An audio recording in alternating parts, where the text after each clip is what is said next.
The Mandela Catalogue has always been somewhat of a mixed bag for me. Yes, I know that take on it might be shocking, but let me explain myself before you grab your pitchforks on my opinion. I really liked the Mandela Catalogue early on, with Volume 1, Overthrown, Intruder Alert, The Mad Principle, and Exhibition really playing off the fears that come along with the analog horror medium almost perfectly, and the concept behind it being extremely unique at the time. See, the Mandela Catalogue follows a group of demons called alternates that mimic human beings in order to get them to commit leaving life and then taking over their position within society to get others to do the same thing, essentially making a vicious cycle of mimics taking over people's lives. They are all led by what appears to be the angel Gabriel, who appears in the New Testament of the Bible originally as the messenger to tell people that Jesus was going to be born. However, instead of that, he tells everyone that he knows what they fear the most. And they would also steal people's children in order to increase their chances of committing leaving life. This happens to Lynn Murray, whose husband, Jude, we'll get to know later. And with the first few episodes of the show, it really followed the less is more approach to the horror that we are seeing, leaving us to create the real horror that the visuals weren't able to fully show within our own heads instead.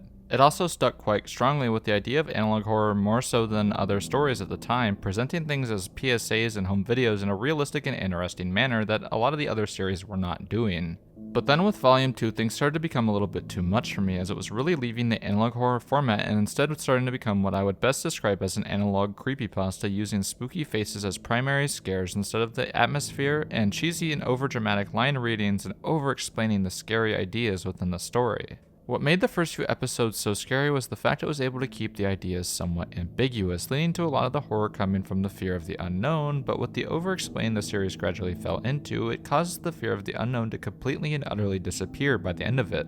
And the scares themselves just seemed to get weaker and weaker with time, as while they became flashier and better visually, they lost a lot of the fear and intrigue that came with the original scares because it seemed like they were trying too hard to show off. This might sound crazy, but while the original Gabriel face is a little goofy, I think it does a better job at spooking the audience than the hallway scene in Volume 3 does. Now, that's not to say I started to dislike the series, however. I still very much liked what I was seeing. It wasn't overly goofy like a lot of the other stuff at the time was, but compared to what the series was before, I think it lost a lot of its charm. And that's not to say that all the scares failed. I really liked the scare in Volume 2, with the preacher whispering to Adam being a highlight to me, as the appearance of the creature really stuck with me, but I think a lot of the scares just got a little too much. Making something truly scary involves following a balance. Making something wholly unscary on purpose will do just that, make it not scary, but trying too hard to make something frightening design-wise can also make something feel too unrealistic and trying too hard, thus also making it unfrightening.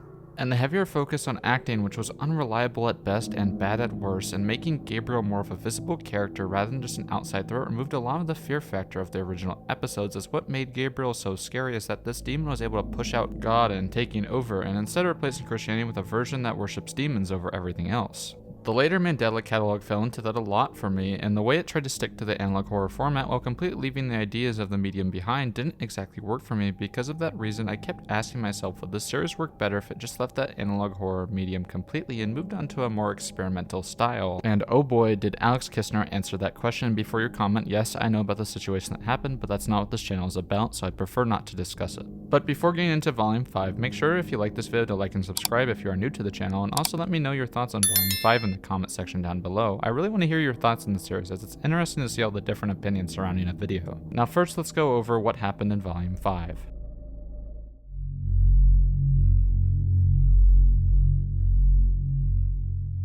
In Volume 5, it opens with a phone call from Volume 3, playing from a hanging telephone before showing a photo of a mother and her child. It then shows a body which seems to be, before revealing on the mailbox that says Murray, implying that the dead body is Lynn Murray, the mother of the stolen child in Intruder Alert. Next, a police report is shown of a car driving between Mandela County and Yonder County, as well as a quick photo of the driver, and explaining that after 11 days the car never returned, implying that the person might have been taken over by an alternate. Next, a report by a police agent named Booker captures photos near someone's house of alternates, with one mainly looking like the creature from the restored version of Volume 1, which has been named by the fanbase as N. Then a commercial for Midwestern Relocation Services is shown, with the note showing instructions for a safe house. From there we meet Jude Murray, the husband of the lady who was implied to be dead at the very beginning.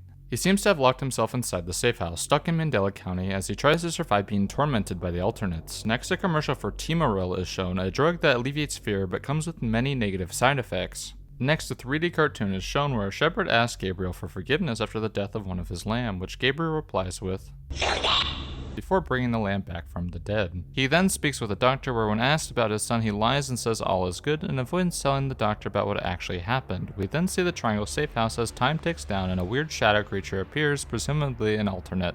It then cuts back to the shepherd as he talks to a farmer who has no crops and gives her some crops, but Alex generally leaves her eyes usually in the dark. I think the dark eyes usually might mean that she is an alternate instead of an actual person, but we'll see later on. However, he explains that the sheep is beginning to act strange, with the sheep most likely being an alternate as well, and the shepherd is then tied to a ball and chain and questions Gabriel on his holiness. Jude then gets a call from someone asking about how his new house is, where it's revealed that Jude was blocked by someone from leaving the safe house. It then shows Jude's pill bottle, where we see his name is Judas, as the guy tells him to do what he needs to do and calls him a deadbeat. He opens the door to the Mandela County Police, where he has an awkward conversation with Thatcher from the previous episodes, but with awkward dialogue which, if it was done purposely, then it might mean that Thatcher has an alternate. Then Jude struggles to stay awake before finally passing out and seeing Gabriel. Then some weird trippy visuals happen and the shepherd gets captured by Gabriel. Next, finally Jude seems to have completely lost it, having a mental breakdown as an alternate breaks inside, causing him to completely lose it. The creature then begins to change in appearance as Jude starts to scream, repeatedly cutting between the monster and someone committing not living. It then ends with what sounds like Judas dying on the floor as he calls out for help from anyone that is out there. And now with the recap done, let's get on with the analysis of this episode and my thoughts on it as a whole.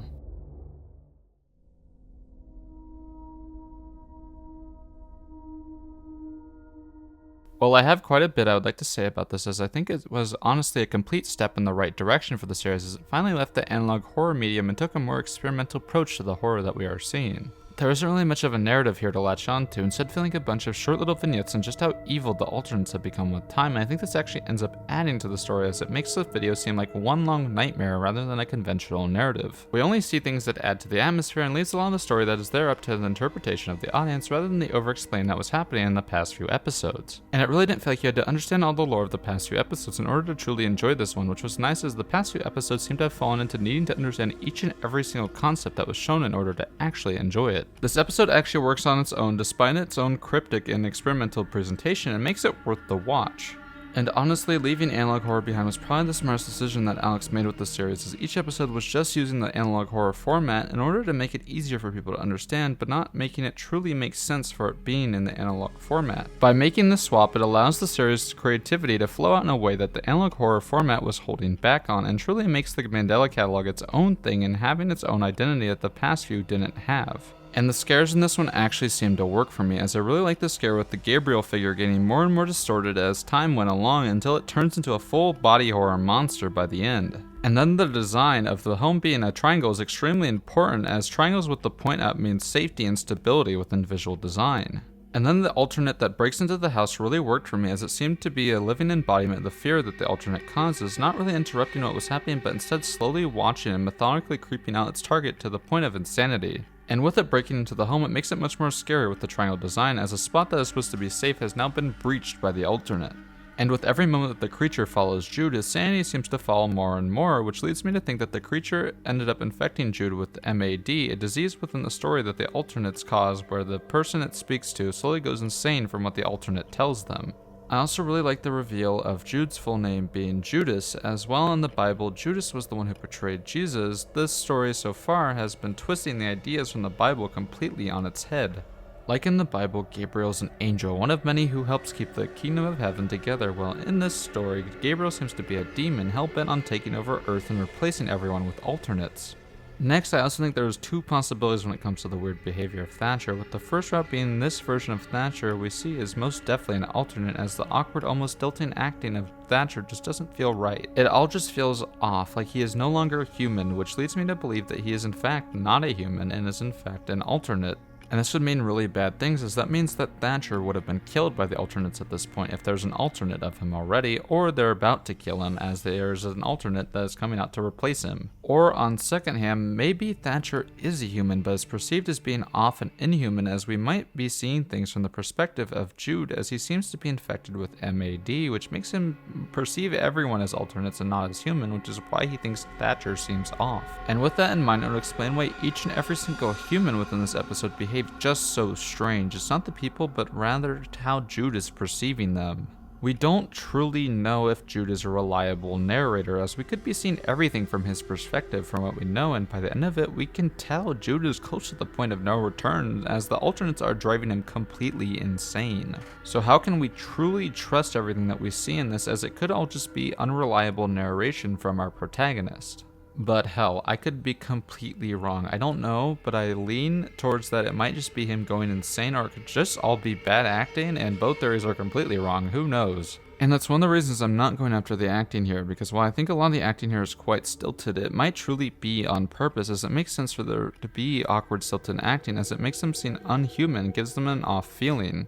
Now, do I think this episode is perfect? No, I think there's still quite a few flaws here. For example, every single shot here seems to go on a minute too long, and while at first it adds to the creepy atmosphere of the story, by the midpoint I found my interest waning in what I was seeing. For example, a lot of the dark shots just went on for too long, and a lot of the scenes were just way too longer than they needed to be, and while I have covered series in the past that spend way too little time on what we were seeing, this one spent almost too much time on the horrors of it. And a lot of things didn't really transition well into one another, instead feeling like we were being dragged from one set piece to the next by force, rather than making the scene switch-ups feel natural. Between the intro, the side plot of the shepherd, and the main plot with Jude, it just all felt like a little bit too much for me, as it was a bit hard to keep track of where exactly we were in each section. I think this series needs to find a little bit of balance between too much and too little, but overall this is definitely a step in the right direction for the series because of all the reasons I gave earlier, and I think this episode deserves an 8 out of 10.